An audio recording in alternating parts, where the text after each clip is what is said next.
हाय दोस्तों, welcome to my channel let's achieve excellence. तो आज से हम शुरू करेंगे एसपी का चैप्टर नंबर 3 जिसका नाम है डिबेंचर।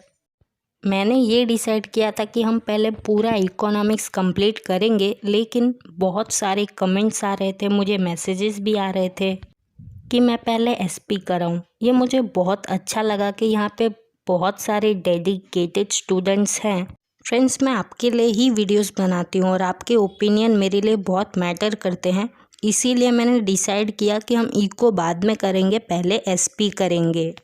तो चलिए स्टार्ट करते हैं। तो चैप्टर नंबर 3 डिबेंचर। डिबेंचर का मतलब क्या होता है, तो देखिए इंट्रोडक्शन में। आज के मॉडर्न वर्ल्ड में जब जॉइंट स्टॉक कंपनीज को कैपिटल चाहिए लंबे समय के लिए, तो या तो वो शेयर इशू करते हैं, नहीं तो वो डिबेंचर इशू करते हैं। शेयर तो हमें ऑलरेडी पता है, कैपिटल का एक छोटा सा हिस्सा उसको हम शेयर कहते हैं और जो उसे परचेज करता है उसे शेयर होल्डर। लेकिन बात आती है कि ये डिबेंचर क्या होता है। तो देखिए, डिबेंचर एक डॉक्यूमेंट है जिसके ऊपर कंपनी का कॉमन सील लगा होता है और वो इसलिए इशू किया जाता है ताकि कंपनी का कैपिटल बढ़ सके। ये एक कर्ज के रूप में, एक डेब्ट के रूप में लिया जाता है और कंपनी डिबेंचर होल्डर को ये प्रॉमिस करता है कि कुछ टाइम के बाद वो उनका सारा पैसा दे देंगे, यानी वो लोग उन्हें एक्नॉलेज करते हैं कि हम आपका सारा डेब्ट चुका देंगे। अब नेक्स्ट है डिबेंचर का डेफिनेशन। तो अगर इसके डेफिनेशन से समझे तो डिबेंचर एक ऐसा डॉक्यूमेंट है जिससे हमें कंपनी के डेब्ट के बारे में पता चलता है कि कंपनी कितने कर्जे में है। सेकेंड डेफिनेशन ये है, और इस डेफिनेशन को आप अपने एग्जाम में भी लिख सकते हो, कि डिबेंचर एक ऐसे टाइप का डॉक्यूमेंट है जिसके ऊपर कंपनी का कॉमन सील लगा होता है और कंपनी डिबेंचर होल्डर को ये प्रॉमिस भी करती है, यानी एक्नॉलेज करती है कि कुछ टाइम के बाद वो उनका सारा पैसा रिटर्न कर देंगे। और ये डेफिनेशन दिया है सर फ्रांसिस पर्मर ने। अब थोड़ा और डिटेल में दिया हुआ है कि डिबेंचर एक डॉक्यूमेंट है जिसके ऊपर कंपनी का कॉमन सील लगा होता है और कंपनी डिबेंचर होल्डर को ये प्रॉमिस करता है कि वो कुछ समय के बाद, यानी कि एक स्पेसिफिक डेट को सारा का सारा पैसा डिबेंचर होल्डर को चुका देंगे, यानी कि सारा का सारा प्रिंसिपल अमाउंट रीपे कर देंगे। अब कंपनी को क्या करना है कि उन्हें time to time debenture holder को इंटरेस्ट देते रहना है। कंपनी जब डिबेंचर होल्डर से पैसे लेती है तो उसके बदले में कंपनी उन्हें अपने असेट का हक देती है। मतलब कि कंपनी डिबेंचर होल्डर्स को ये हक देती है कि अगर वो उनका पैसा नहीं चुका पाए तो वो उनके असेट को बेच के सारा पैसा ले सकते हैं। अब कुछ और बातें भी यहाँ पे दी हुई हैं। तो सबसे पहला ये है कि डिबेंचर का जितना भी अमाउंट होता है कुछ सालों के बाद डिबेंचर होल्डर को वापस मिल जाता है। अब जो भी पर्सन डिबेंचर होल्डर बनता है तो वो कंपनी को पैसे देता है, यानी कि वो डेटर बन जाता है और कंपनी क्रेडिटर बन जाती है। डिबेंचर होल्डर्स कंपनी के मैनेजमेंट में पार्टिसिपेट नहीं कर सकते हैं, लेकिन डिबेंचर होल्डर के पास ये राइट है कि वो अपने लिए एक डिबेंचर ट्रस्टी बना ले जो कि उनका साथ दे जब उनके साथ कोई धोखाधड़ी या फिर ऐसा कुछ भी हो। तो जब कंपनी बंद हो रहा है, लिक्विडेशन में जा रहा है, वाइंड अप हो रहा है, तब सबसे पहले डिबेंचर होल्डर्स को ही पैसे दिए जाते हैं। नेक्स्ट टॉपिक है टाइप्स ऑफ डिबेंचर। तो मेनली 4 टाइप्स ऑफ डिबेंचर होते हैं। पहला है मॉर्गेज डिबेंचर, सेकेंड है फुली कन्वर्टिबल डिबेंचर, थर्ड है पार्शियली कन्वर्टिबल डिबेंचर और फोर्थ है नॉन कन्वर्टिबल डिबेंचर। तो एक एक को डिटेल में समझते हैं।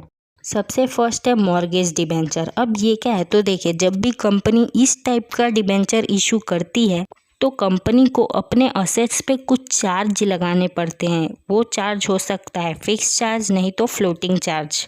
अब ये क्या है, तो देखो, जब भी डिबेंचर होल्डर कंपनी को पैसा देंगे तो बदले में कंपनी उन्हें बदले में असेट दे देगी। मतलब कि अगर कंपनी उनके पैसे उन्हें नहीं दे पाई तो वो उन असेट्स को बेच के अपना पैसा ले सकते हैं, पर वो असेट रहेगा कंपनी के पास ही, पर सारा हक होगा किसका, डिबेंचर होल्डर का। और अगर कंपनी को उस असेट के रिगार्डिंग कोई भी डिसीजन लेना है तो सबसे पहले उन्हें डिबेंचर होल्डर के ट्रस्टी से मिलना होगा।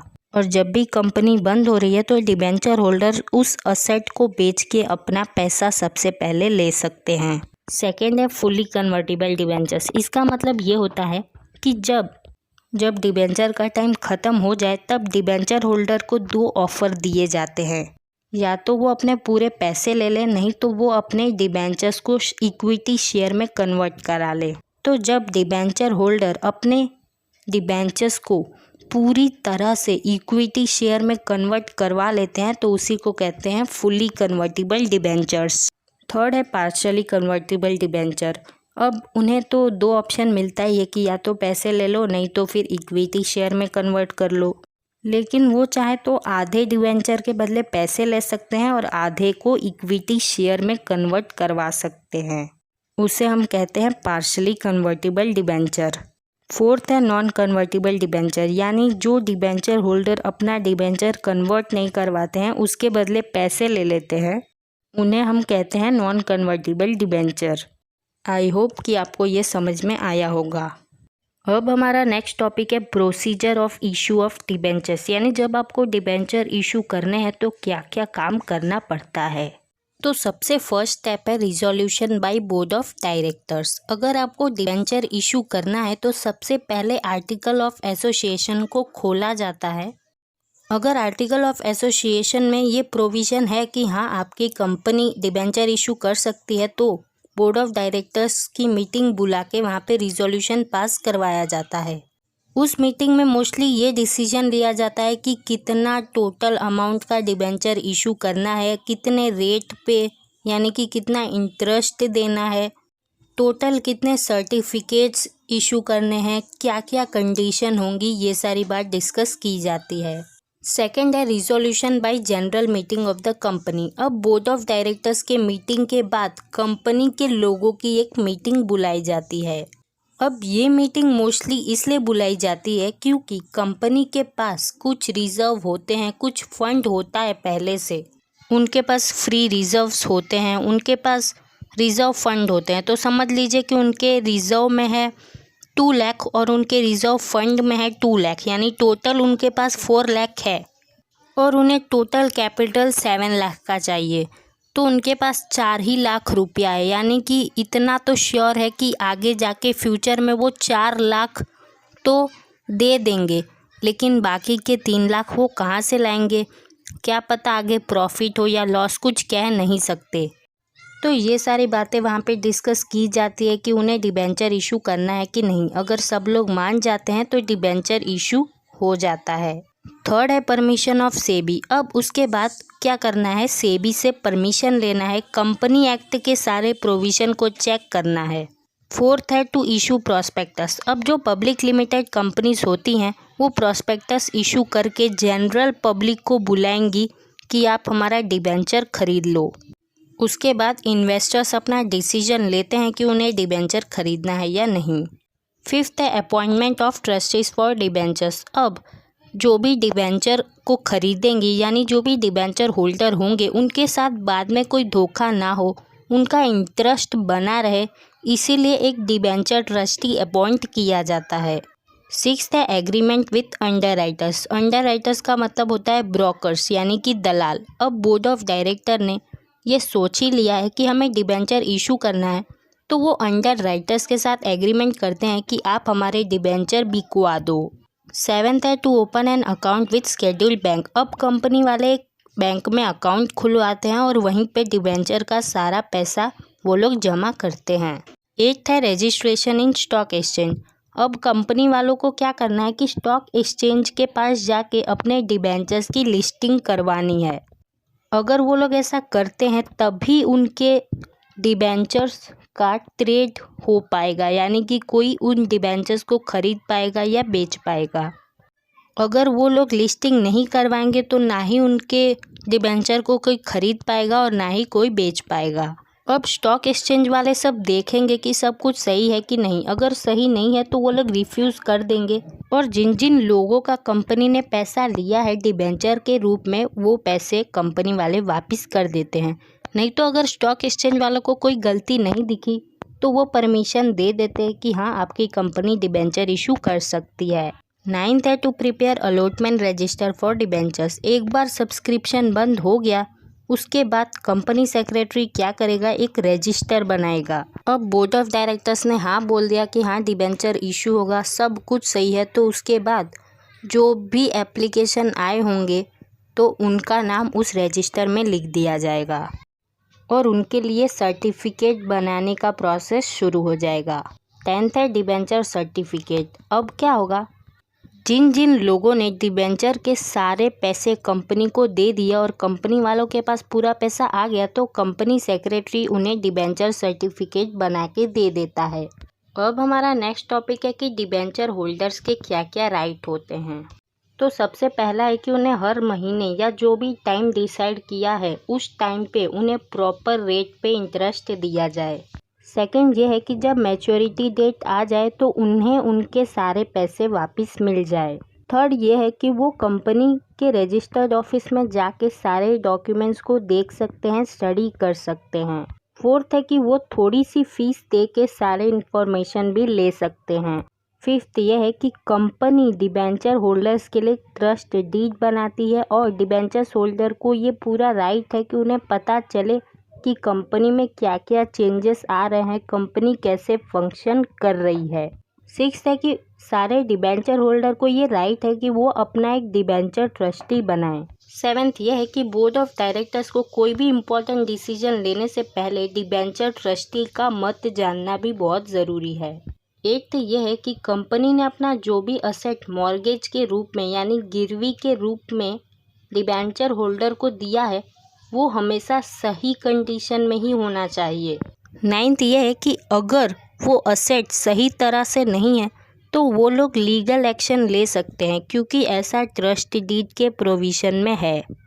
10th ये है कि उनके पास राइट है कि उन्हें रिपोर्ट मिले कि कंपनी के अंदर क्या क्या प्रोग्रेस या डेवलपमेंट की जा रही है।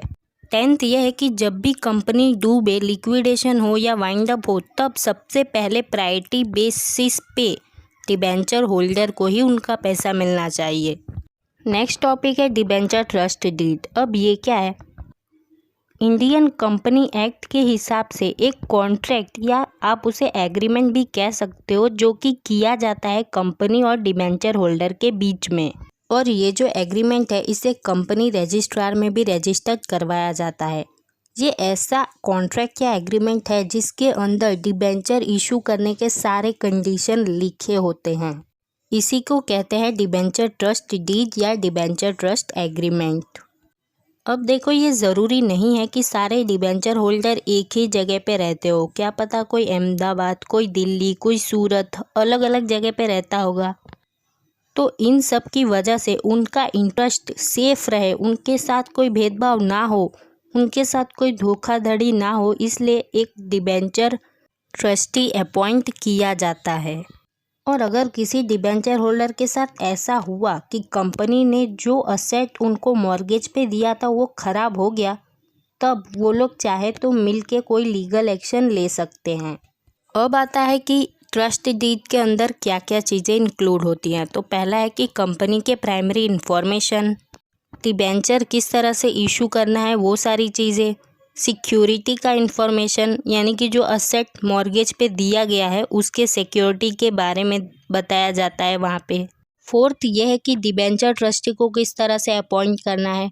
फिफ्थ ये है कि अगर कोई गलत चीज़ हो रही है तो उसे कैसे सुधारना है।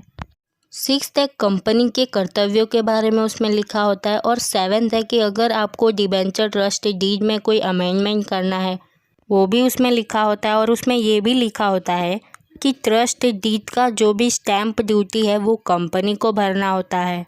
देन उसमें प्रोविज़न भी दिए जाते हैं कि डिबेंचर होल्डर्स की मीटिंग करते समय क्या क्या प्रोविज़न ध्यान में रखना है, रिजोल्यूशन करना है तो क्या क्या बातें ध्यान में रखना है, किसी को कोई ऑब्जेक्शन है तो अगर आपको उसे सॉल्व करना है तो क्या क्या बातें ध्यान में रखना है। तो ये सारी चीज़ें होती है ट्रस्ट डीड के अंदर। अब हमारा नेक्स्ट टॉपिक है कि अगर आपको डिबेंचर को ट्रांसफ़र करना है तो क्या क्या प्रोसेस करना पड़ता है। फर्स्ट है कि आपको कंपनी से एक फॉर्म लेना पड़ेगा और सारे इन्फॉर्मेशन भरने होंगे। सेकंड है सेलर और परचेसर दोनों का नाम, एड्रेस होना चाहिए, डिबेंचर के डिटेल्स होने चाहिए, सर्टिफिकेट का सीरियल नंबर होना चाहिए, कितने क्वांटिटी में आप डिबेंचर ट्रांसफ़र कर रहे हो वो होना चाहिए, डिबेंचर की प्राइस क्या है वो होनी चाहिए और दोनों पार्टी का साइन भी होना चाहिए। थर्ड ये है कि जो सेलर है यानी जो डिबेंचर बेच रहा है उसे सेकंड टाइम साइन करना पड़ेगा। उसके सेकंड टाइम साइन करने से ये पता चलता है कि हाँ वो सच में अपना डिबेंचर बेचना चाहता है। फोर्थ ये है कि डिबेंचर के ट्रांसफ़र फॉर्म के साथ डिबेंचर सर्टिफिकेट को भी सबमिट करना होता है। कहाँ? कंपनी के रजिस्टर्ड ऑफिस में। फिफ्थ है कंपनी सेक्रेटरी फॉर्म को देखेगा और सिग्नेचर कंपेयर कर लेगा। सिक्स्थ है कंपनी सेक्रेटरी ये देखेगा कि बराबर से स्टैंप ड्यूटी पे किया गया है कि नहीं। सेवेंथ ये है कि बोर्ड ऑफ डायरेक्टर्स की मीटिंग बुलाई जाएगी इस चीज़ के लिए। अगर वो लोग ने रिजोल्यूशन पास कर दिया तो आपका डिबेंचर ट्रांसफ़र हो जाएगा। एट्थ है कि बोर्ड ऑफ डायरेक्टर्स के रिजोल्यूशन के बाद कंपनी सेक्रेटरी एक नया सर्टिफिकेट बना के परचेसर को दे देता है। अब हमारा लास्ट और फाइनल टॉपिक है शेयर और डिबेंचर के बीच का डिफरेंस। तो चलिए ये भी देख लेते हैं। फर्स्ट है जॉइंट स्टॉक कंपनी अपने कैपिटल को स्मॉल पार्ट में डिवाइड करती है और शेयर को इशू करती है, उसी को कहते हैं शेयर। और डिबेंचर मतलब क्या होता है कि जब भी जॉइंट स्टॉक कंपनी को कैपिटल की ज़रूरत होती है तो वो पब्लिक से मनी बोरो करती है, उसको कहते हैं डिबेंचर। सेकेंड पॉइंट ये है कि शेयर ओनर्स कैपिटल है, यानी कि जो भी शेयर खरीदेगा वो ओनर बन जाएगा। डिबेंचर एक बोरोड कैपिटल है, यानी कि कंपनी बोरो करती है कैपिटल पब्लिक से। तो डिबेंचर होल्डर्स मालिक नहीं बन जाते हैं, वो जस्ट डेटर ही बने रहते हैं। थर्ड ये है कि शेयर के बदले कंपनी शेयर होल्डर को डिविडेंड देती है, जबकि जो डिबेंचर होल्डर्स होते हैं उन्हें इंटरेस्ट मिलता है। फोर्थ यह है कि डिविडेंड का रेट अनस्पेसिफाइड होता है। इस बार 5% मिला तो अगली बार 6%, उसके अगली बार 7% भी मिल सकता है। जबकि डिबेंचर होल्डर को जो इंटरेस्ट मिलता है जिस रेट पे, वो रेट फिक्स होता है। फिफ्थ है कि शेयर होल्डर कंपनी के ओनर बन जाते हैं और डिबेंचर होल्डर्स कंपनी के क्रेडिटर हो जाते हैं, यानी कि कंपनी को उन्हें पैसा देना है बाद में। सिक्स्थ ये है कि शेयर में रिस्क बहुत ज़्यादा होता है, जबकि डिबेंचर में रिस्क बहुत कम होता है। सेवेंथ है शेयर होल्डर के पास वोटिंग राइट होता है, जबकि डिबेंचर होल्डर्स के पास वोटिंग राइट नहीं होता है। एट्थ है कि अगर आप ट्रांसफ़र ऑफ शेयर कर रहे हो तो आपको कम स्टैम्प ड्यूटी भरना पड़ता है, और अगर आप ट्रांसफ़र ऑफ डिबेंचर कर रहे हो तो आपको ज़्यादा स्टैम्प ड्यूटी भरना पड़ता है। नाइन्थ ये है कि शेयर होल्डर को उनका पैसा कभी वापस नहीं मिलता है, डायरेक्ट लास्ट में मिलता है। डिबेंचर होल्डर्स को उनका पैसा मिल जाता है उनके मैच्योरिटी डेट पे। जब आप शेयर खरीदते हो तो आपको असेट पे कोई मॉर्गेज नहीं मिलता है, जबकि यहाँ पे मॉर्गेज मिलता है। 11th यह है कि कंपनी कभी भी अपने कैपिटल में से शेयर होल्डर को डिविडेंड नहीं देता है, जबकि डिबेंचर्स होल्डर को वो लोग कैपिटल में से भी इंटरेस्ट दे देते हैं, क्योंकि वो ज़रूरी होता है। शेयर होल्डर के पास ये राइट होता है कि वो कंपनी का एडमिनिस्ट्रेशन कर सके, जबकि डिबेंचर होल्डर के पास ऐसा कोई राइट नहीं होता है। लास्ट ये है कि शेयर होल्डर्स कभी भी कंपनी के लिक्विडेशन के लिए डिमांड नहीं कर सकते हैं, जबकि डिबेंचर होल्डर्स कर सकते हैं। तो होपफुली आपको समझ में आया होगा। अगर वीडियो अच्छा लगा, आपको समझ आया, तो वीडियो को लाइक कर देना और चैनल को सब्सक्राइब कर देना अगर आप नए हो तो। आप मुझे हमेशा ऐसे ही अपने व्यूज़ ओपिनियन देते रहना। थैंक्स फॉर वॉचिंग दोस्तों, बाय बाय।